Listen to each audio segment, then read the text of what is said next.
La Secretaría de Educación y el Sistema Estatal de Telecomunicaciones presentan Vocación por la Enseñanza. Nuevas herramientas para grandes logros en la educación. Esto es De la A a la Z. Puebla en Casa. Hola, ¿qué tal? ¿Cómo están? Muy buena tarde. Qué gusto nos da saludarles en este espacio de la A a la Z Puebla en Casa, un programa de la Secretaría de Educación y del Sistema Estatal de Telecomunicaciones, que se está transmitiendo totalmente en vivo a través de la señal de SET Televisión, de SET Radio y de toda la red estatal de radiodifusoras, llegando prácticamente a todos los bellísimos rincones de nuestro estado. Este programa también se está transmitiendo a través de Facebook, totalmente en vivo, de la Secretaría de Educación, y le damos las gracias a Alejandra Varela García, nuestra intérprete en lengua de señas mexicana, que esta semana está colaborando con nosotros. Recordarles también que la Secretaría de Educación, desde el inicio de este aprendizaje desde casa, puso a su disposición 2 líneas telefónicas de atención para que cualquier proceso que se tenga que realizar en esta dependencia, usted pueda llamarles y recibir la mejor orientación a todas sus dudas. Y son el 2222 29 38 20 y 2222 29 38 25, que están laborando en un horario de 9 de la mañana a 3 de la tarde. Ahí le atenderán cualquier duda que tenga, cualquier pregunta, cualquier consulta que hacer con respecto a los procesos educativos que se hacen en esa dependencia. Llámeles, por favor, ahí le darán la mejor orientación. También recordarle que estamos sin bajar la guardia en este pacto comunitario. Y digo sin bajar la guardia porque de repente como que pensamos que esto ya se calmó, que ya con la llegada de algunas vacunas esto se va a solucionar y la verdad es que depende, por supuesto, todavía de todos nosotros que hagamos esta gran labor de equipo. No hay que bajar la guardia, hay que ser muy enfáticos en todas las acciones que tenemos que seguir haciendo para que se puedan bajar los contagios cada día en nuestro estado. Son cosas muy sencillas y que podemos hacer muy bien. Lavarnos las manos con agua y jabón cada vez que se pueda permitir esto. Si tenemos a la mano agua y jabón, hay que hacerlo, así como desinfectar y limpiar objetos y superficies de uso común, manteniendo siempre una sana distancia de 1,5 metros, 2 metros con las personas que nos rodean, no tocarnos la cara y la utilización correcta del cubreboca cada vez que vayamos a salir de casa, desde nariz hasta barbilla, y no quitarlo hasta que regresemos a casa. De verdad que es muy importante que no bajemos la guardia. Hoy el gobernador lo comentó, de repente hay una especie de apatía de la sociedad, ya estamos cansados, ya queremos cambiar la situación, pero depende mucho de esta labor de equipo que hagamos y de que cada uno de nosotros ponga este granito de arena para que podamos disminuir los contagios y que la vida vuelva a ser normal. Así que ojalá que ustedes permanezcan en este pacto comunitario. Recuerden que si me cuido yo, te cuidas tú y nos cuidamos absolutamente todos. También recordarles rápidamente que el periodo de preinscripciones presenciales todavía continúa y hay una línea telefónica que la Secretaría de Educación pone a su disposición justamente para este proceso y que es el 2223 09 55 60, en donde un especialista de cada nivel educativo le dirá los requisitos, los documentos, qué tiene que hacer, dónde está ubicada su CORDE para poder hacer este trámite en forma presencial, por supuesto con todas las medidas de seguridad. Cuando hablamos de preinscripción, estamos hablando de aquellos alumnos y alumnas que inician su proceso en preescolar o en primaria o en secundaria o en bachillerato, o los que pasan de un nivel al otro. Este es el proceso que se está llevando a cabo ahora de manera presencial y esta línea telefónica le atenderá en un horario de 8 de la mañana a 6 de la tarde. Y bueno, el pasado lunes estuvo con nosotros el secretario de Educación, el doctor Melitón Lozano, para platicarnos de un documento muy importante que ya se encuentra en la página de la Secretaría y que se llama Evaluar para Aprender. Y para platicarnos de esto un poquito más detallado, están con nosotros Maribel Filigrana López, ella es directora académica. Maribel, qué gusto tenerte por aquí nuevamente. Hola, Nuria. Te dije que ibas a regresar muy a menudo. Efectivamente. Pues mucho gusto saludarte. Aprovecho para enviar un cordial saludo a todas las maestras y los maestros del Estado. Gracias, Maribel. Buen día, buena tarde. Y también está con nosotros Iram Salomé Padua, quien es coordinador de los proyectos especiales de la Secretaría de Educación. Iram, qué gusto tenerte por aquí también. Siempre un placer. Ay, mira esa voz de locutor que tienes, hasta nos quieres romper el micrófono hoy, ¿eh? Pero bueno, qué gusto y sobre todo, ya nos lo comentaba ese día el secretario de Educación acerca de la importancia de de este documento y cómo surge la idea de hacer de tener esta idea de evaluar para aprender y cómo la evaluación tiene que pasar a ser un concepto diferente de lo que pues todos hemos tenido en mente, ¿no? Hay una evaluación, hay nanita, ¿no? ¿A poco no, María? Efectivamente, Nuria. Esa es la intención del documento que se ha generado por parte de la Secretaría de Educación. Se reconoce la importancia de la evaluación en el proceso educativo. Lo que se pretende es rebasar esta mirada de la evaluación solamente enfocada desde la promoción y la acreditación. Por eso es importante y se enfatiza que la evaluación desde el marco de las 4A debe ser aceptable y adaptable. Ajá. Los estudiantes deben poseer criterios claros que orienten su desempeño y decisiones en cualquier momento. Uh-huh. Esto tiene que ver en reconocer, ¿no? La intención es dar una serie de fundamentos, de orientaciones y de herramientas a los profesores. Claro, hay que cambiar ese chip. Efectivamente, ¿verdad? Para que vean en este marco sobre todo, y sí quisiera resaltar obviamente la importancia que tiene la evaluación en la educación desde dos perspectivas, ¿no? Desde el marco normativo de garantizar el derecho de las 4As, sí, ¿no? En esta condición a distancia, creo que es importante reconocer que debe de ser aceptable y debe ser adaptable. Uh-huh. ¿Aceptable en qué sentido? Que el proceso de evaluación debe ir encaminado sobre todo en la evaluación de contenidos significativos, relevantes, contextualizados y que vayan en función en este marco de ir generando una serie de conocimientos fundamentales. Y en el marco de la aceptabilidad, que debe ser adaptada a las características, a las necesidades del contexto, reconociendo la diversidad, ¿no? que hay de escenarios y que esta crisis sanitaria pues, nos ha dejado entrever. Entonces, es la intención de ir reconociendo que es un proceso formativo, uh-huh, sobre todo, y que obviamente busca el logro de aprendizajes, pero que también, al ser un proceso formativo, lo que está obviamente procurando es el desarrollo integral del estudiante. Claro. Ahora, en esto que nos comentabas, decías que los estudiantes deben poseer criterios claros, ¿no? ¿Cómo hacer que los estudiantes y las estudiantes posean estos criterios, ¿no? Sobre el desempeño. Okay. Me gustaría compartir primero, antes de hablar del papel de los criterios, que este documento, la elaboración del documento, por supuesto, construido desde la mirada del secretario, con todo su soporte y todo su rigor, participan expertos a nivel internacional, ¿no? Entonces hay un grupo y hay grupos de amigos para el doctor Carles Monedero Font, uh-huh, y la doctora Graciela Loureiro, ambos en diferentes lugares del mundo que aportan sus ideas sin ningún otro interés más que colaborar. Claro. Y eso es algo muy valioso. Uh-huh. Cuando hablamos en un contexto como el de hoy de solidaridad, donde requerimos entre todos apoyar y meter el hombro, ellos aportaron su sabiduría, sus textos, su conocimiento también, e incluso nos hicieron el favor de compartir documentos para poder arropar más la propuesta. Entonces esto es algo único, súper valioso. Entonces queríamos agradecer también ese gesto de solidaridad de este par de expertos que son figuras a nivel mundial importantes en temas de evaluación. Y ahora me regreso pues al papel de los criterios, que es un punto que creemos que es fundamental. Uh-huh. Alguna vez escuché a un experto nacional hablar de esto, uh-huh, por primera vez cuando yo estaba haciendo educación. Entonces lo importante en el papel de los criterios es que los docentes identifiquen, dice, el indicador que hace evidente que los estudiantes dominan cierto contenido de aprendizaje esperado, uh-huh, basados en un contexto específico y en un tipo de evidencia que se solicita. Uh-huh. Y regreso a esta mirada de Felipe Martínez Rizo, que es un experto en evaluación. Él decía, usó un ejemplo que me pareció para la risa, pero que era muy pertinente para entender lo que él quería darnos a entender. Él decía, imagínense que llega alguien y te pregunta, ¿y cómo está tu mujer? Y es, ¿comparada con quién?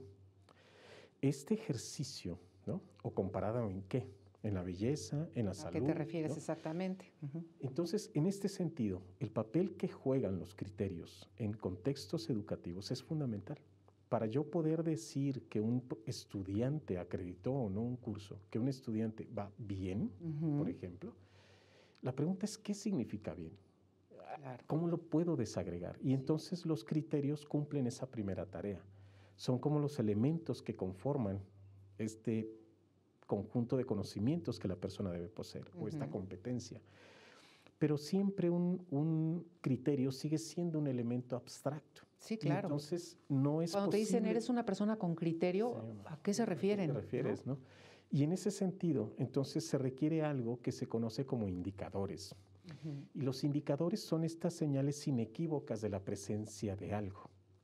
Es decir, usábamos por ahí una idea de cuando escuchamos el ruido de la ambulancia, eso te indica que hay una emergencia médica. ¿No? O cuando ves humo denso y negro, te indica que hay fuego.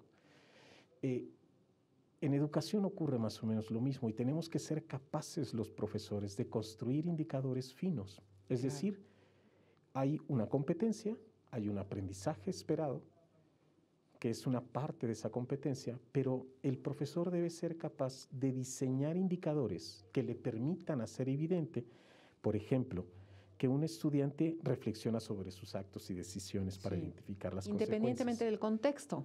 Claro, más bien ajustado al contexto. Y eso es fundamental. Es decir, un estudiante, ¿en qué contexto tiene que realizar qué desempeños?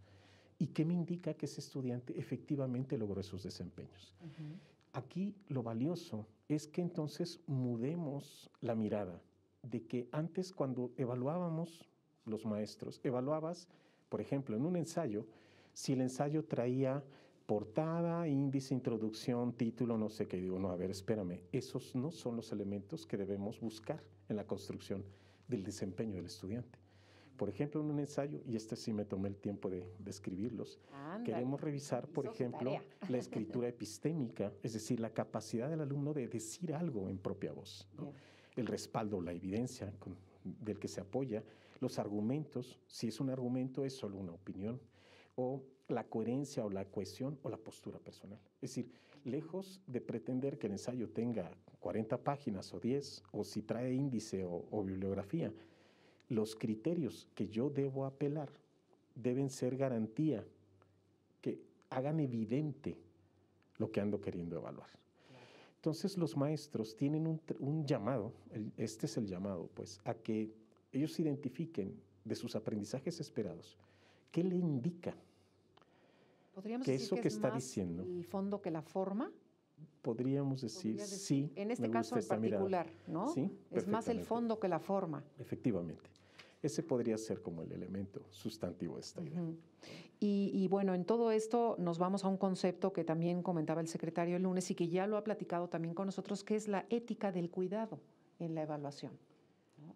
Creo que esa es la propuesta, aparte de ir clarificando, ir emitiendo indicadores y dando sobre todo la objetividad de estos procesos de evaluación, es cómo encaminamos este proceso desde este marco de la ética del cuidado. ¿Esto qué quiere decir, no? Es súper importante la relación pedagógica que se dé en el proceso. Debe de ser de aceptación mutua y confianza, bajo la premisa que equivocarse es una condición útil en los procesos de aprendizaje. Exacto. La relación que se establezca entre el docente y el estudiante es fundamental. Si es una relación de confianza, si es una relación de apertura, eso le permite al estudiante tener la libertad de expresar las dudas, de expresar las dificultades que está teniendo en el proceso, y eso permite realmente que el proceso de evaluación cumpla la finalidad y el propósito. Claro. Que al fin de cuentas tiene que ver con este papel del docente más como un entrenador, incluso venía que como un juez. Esta cuestión de cómo en el mismo proceso se van creando estos espacios y las posibilidades de ir diciéndole al estudiante o que el mismo proceso de pronto haga de forma evidente en qué mejora, ¿no?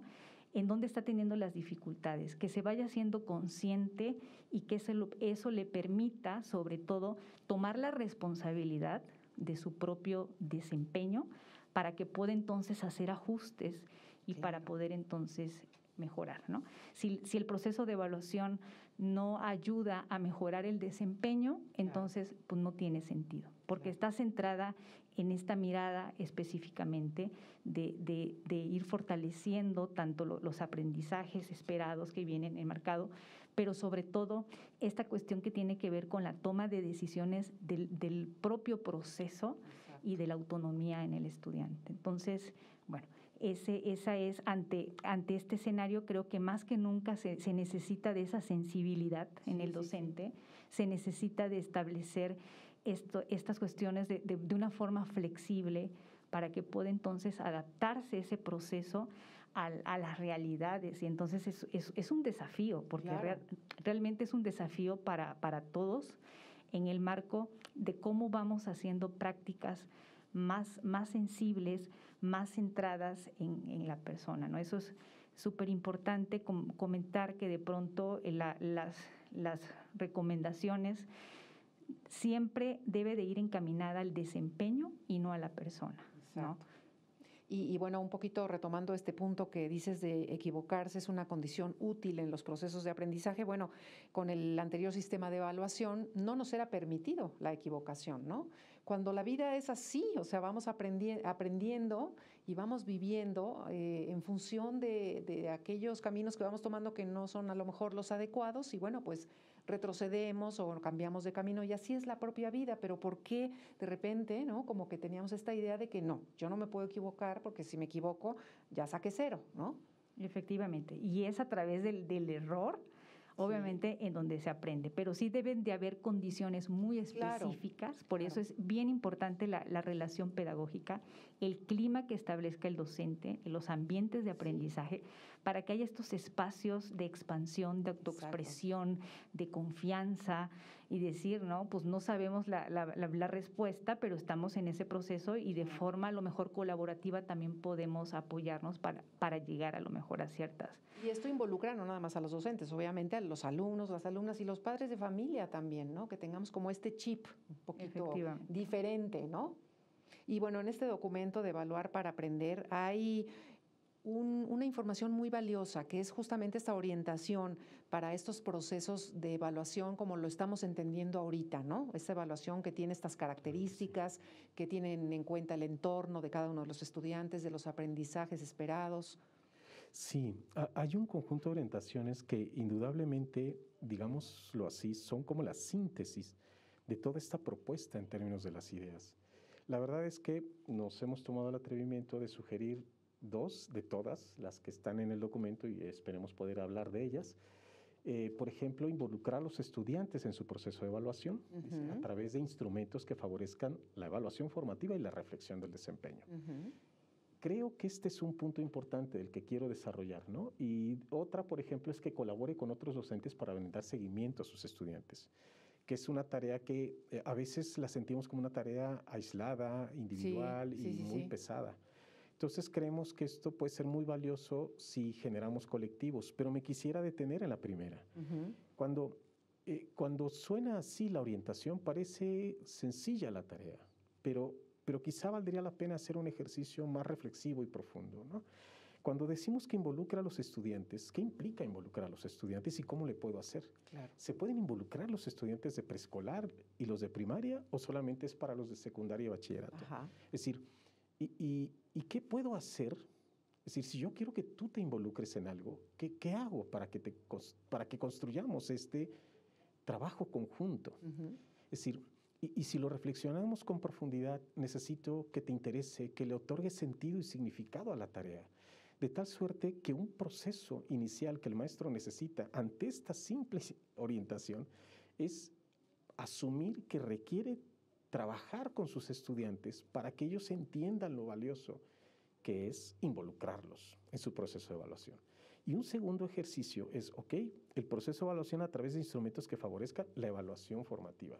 El documento soporta cómo conceptualiza la Secretaría de Educación, particularmente el doctor Lozano, la evaluación formativa como aquel proceso en donde ocurre durante el proceso de aprendizaje, está centrado en los logros y en las dificultades que el estudiante experimenta y que está centrado también en la autoevaluación. Pero ¿qué exige? Concretamente, ¿en qué radica ayudar a alguien a darse cuenta de las dificultades? Entonces, ser consciente de que cuando uno está aprendiendo, el aprendiz puede tener dificultades porque no tiene claro el objetivo o no sabe cómo hacer algo. Y porque no estamos acostumbrados a autoevaluarnos. Claro, ¿no? Ese sería otro elemento sustantivo, porque no tengo claro los criterios desde los que me vas a evaluar, etcétera. Entonces, aquí lo valioso es que el profesor construya profundamente esta distancia en, por un lado involucrarlo, pero exige ser consciente de qué instrumentos en este contexto y con estos estudiantes puedo utilizar para favorecer autoevaluación, pero además reflexionar sobre el desempeño. Sí, entonces, no es lo mismo reflexionar sobre tu desempeño que autoevaluarte. Sí, no. Hay una diferencia, aunque en ambos casos se utilizan criterios. Por ejemplo, estas preguntas que yo hago para involucrar a los estudiantes es un proceso de reflexión. Sí, claro. Es decir, genero un conjunto de preguntas que me permiten, pero ¿qué preguntas se tendría que generar el estudiante? ¿No? Esa podría ser una pregunta sustantiva. ¿Qué tipo de preguntas quiero que el estudiante se genere para poder reflexionar sobre su actuación? ¿Podríamos hablar de instrumentos específicos de autoevaluación?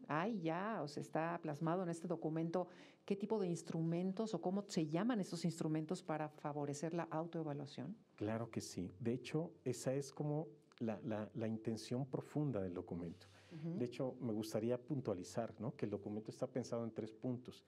En el proceso de reflexión que los maestros tienen que hacer, en las orientaciones y después en los instrumentos. Entonces, por ejemplo, se han generado un conjunto de instrumentos a la luz de una revisión profunda sobre autoevaluación, por ejemplo, del estilo de aprendizaje que el estudiante puede tener, ¿no?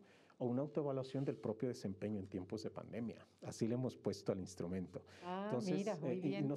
Y bueno, hay muchos más instrumentos, pero me gustaría compartir, incluso si se pueden mostrar, por ejemplo, el instrumento que es un formato de seguimiento del estilo de aprendizaje del estudiante. A ver, sí.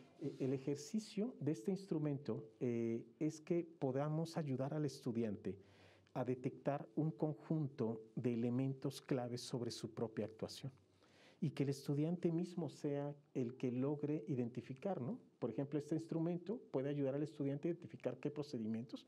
Es decir, nosotros lo hemos puesto sobre un saber hacer particular, que es el estilo de aprendizaje, pero es saberes o actitudes ha desarrollado y adopta los descriptores de desempeño específicos en términos de nivel de logro, ¿no? Entonces, el instrumento para autoevaluar el proceso de aprendizaje profundo, que lo hemos propuesto para un nivel educativo concreto, y si nos los permiten, me gustaría hablarlo un poquito, ¿no? Sí, claro. Cuando un estudiante genera una forma de aprender, un estilo de aprender, lo que él hace es, por ejemplo, crear una propia interpretación de una idea. Es decir, un estudiante que tiene la habilidad realmente de aprender, una de sus cualidades es que no te dice lo que dice el texto como dice el texto. Claro. Sino que te genera interpretaciones personales de la idea.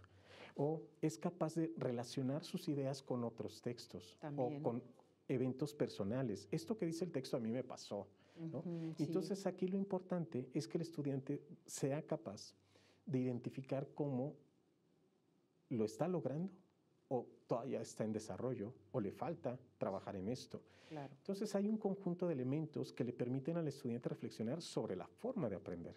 Entonces, la mirada no está puesta solamente en el conocimiento que el estudiante adquiere, sino en los procesos que ejecuta. Claro. La importancia, por tanto, de esta tarea es ayudar realmente a generar a los profesores sus propios instrumentos. Estos son ejemplos de cómo podemos ir evaluando una forma de proceder, en este caso el estilo de aprendizaje de un estudiante. Y estos sí son indicadores finos, es decir, nos permiten ubicar con claridad si el estudiante está logrando hacer algo o no. ¿Nos podrías poner algún ejemplo, por ejemplo, de todo esto que nos estás diciendo? Claro que sí. Estas tablas que vamos a encontrar en este documento de evaluar para aprender. Por ejemplo, imaginemos que un profesor quiere que sus estudiantes sean capaces no solamente de leer un texto, sino de establecer relaciones en el texto, con otros textos que ya han leído o con otras ideas o con sus propias situaciones, contextos, condiciones, ¿no? Entonces, un profesor, en vez de pedirle al estudiante un resumen, por ejemplo, le puede decir, a ver, ¿cuáles son las ideas importantes que guardan relación? ¿O con qué otro texto tú puedes relacionar estas ideas? ¿O de qué forma esto que dice el texto se relaciona contigo? ¿Con qué te identificas? ¿Okay? Ajá. En ese sentido, el tipo de producto que se le pide al estudiante es muy distinto. Además, no se le olvida jamás algo así, esta relación.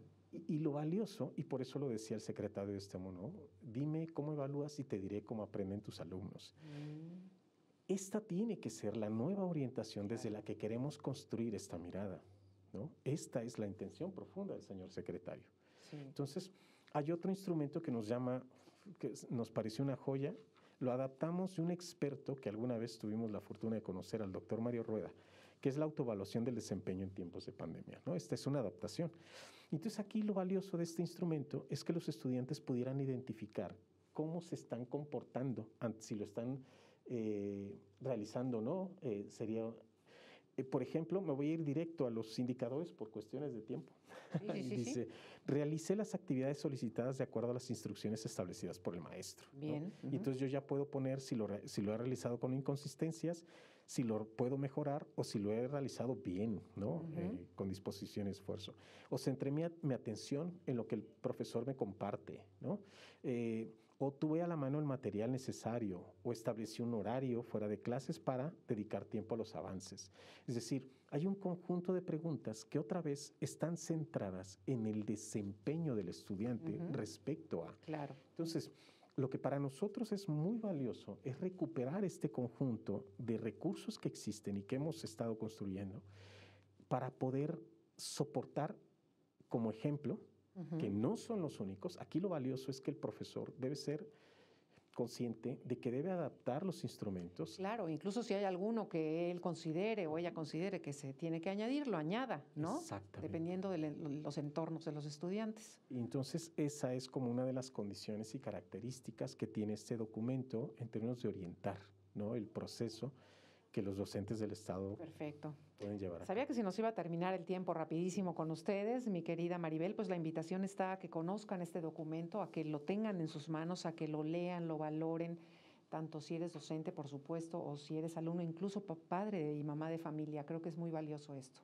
Efectivamente, es súper valioso, es esto que lo revisen, hacer la invitación. Obviamente intenta orientar, dar los fundamentos, poner ejemplo de las herramientas, y solamente aprovecho para enfatizar el proceso formativo que tiene la evaluación, y que ante el nuevo desafío se requiere de prácticas pertinentes, relevantes y flexibles, y sobre todo sensibles. Maribel, muchísimas gracias. Maribel Filigrana López, directora académica, por tu presencia de la Z Puebla en Casa, al igual que a Iram Salomé Padua, coordinador de proyectos especiales. Siempre es un gusto tenerlos por aquí. Un placer. Muchísimas gracias a los dos. Gracias a Alejandra Varela García, nuestra intérprete en lengua de señas mexicana. Y recuerde que mañana tenemos una cita en punto de las 12, siempre con temas interesantes. Los esperamos. Que tengan buena tarde.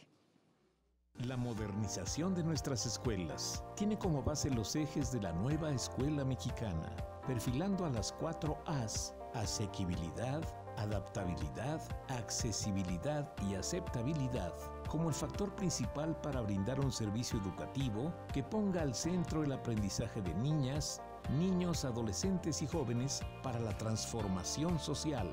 Esto fue De la A a la Z, Puebla en Casa.